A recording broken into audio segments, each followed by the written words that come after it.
அனைவருக்கும் வணக்கம். நம்ம இப்போ பார்க்க போகிற இடம் கன்னியாகுமரி மாவட்டத்தில் நாகர்கோவில் மெயின் சிட்டிக்குள்ளே என்ஜிஓ காலனியில் தான் ஒரு 10 சென்ட் வீட்டு மனை விற்பனைக்கு இருக்குது. மெயின் ரோட் சைட்லேயே இந்த பிளாட்டு விற்பனைக்கு இருக்குது. இந்த லேண்டுக்கு 2 பக்கம் பாதை இருக்குது.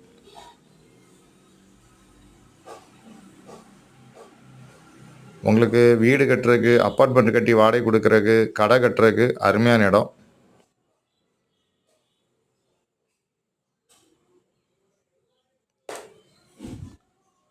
லேண்டு ஓனர் கேட்கக்கூடிய ப்ரைஸ் வந்து ஒரு சென்ட்டுக்கு 11 லட்சம் கேட்குறாங்க. நல்ல ப்ரைஸ். உங்களுக்கு டவுன் ஏரியாவில் வீடு கட்டுறதுக்கு இடம் பார்த்தீங்கன்னா இந்த பிளாட்டை வாங்கலாம். உங்களுக்கு யாருக்காவது தேவைன்னா ஸ்க்ரீனில் இருக்க நம்பரை உடனே கான்டாக்ட் பண்ணுங்கள். தேங்க்யூ.